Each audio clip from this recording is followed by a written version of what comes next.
સુરતમાંથી વાલીઓ માટે ચેતવણીરૂપ કિસ્સો સામે આવ્યો છે। સુરતમાં ડિંડોલી વિસ્તારમાં રહેતા એક પરિવારની 1.5 વર્ષીય પુત્રી અનન્યા પરિવારની જાણ બહાર મેગ્નેટિક મણકાનું બ્રેસલેટ રમતમાં ગળી ગઈ હતી।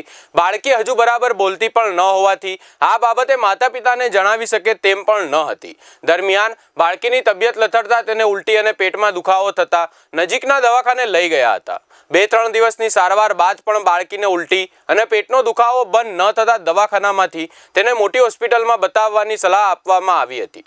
આખરે પરિવાર ગત તારીખ 27 ઓગસ્ટના રોજ તેને લઈ અને સ્મીમેર હોસ્પિટલ આવ્યો હતો, જ્યાં તેના પેટનો એક્સરે કરાવતા બાળકીના પેટમાં બ્રેસલેટના મેગ્નેટિક મણકા હોવાની જાણ થઈ હતી, જે બાદ તબીબો દ્વારા ઓપન સર્જરી કરી અને બાળકીને નવજીવન આપવામાં આવ્યું છે।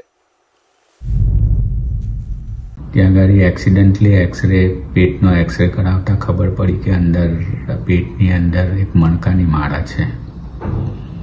એટલે પીડિયાટ્રિશિયનોએ તરત અમને સર્જરી વિભાગમાં બતાવવા માટે કીધું પેશન્ટને, અને હું પ્રોફેસર ડૉક્ટર હરીશ ચૌહાણે પહેલાં સમજ્યો કે ભાઈ જઠરમાં હશે એટલે એક એન્ડોસ્કોપી કરીને આપણે કાઢી જોઈએ, પણ એન્ડોસ્કોપી કરતાં ખબર પડી કે ભાઈ એના બધા મણકાઓ જઠરની વોલમાં ઇમ્પેક્ટેડ છે, ખૂપી ગયેલા છે। એટલે મેં પછી તરત ઓપન લેપ્રોટોમી એની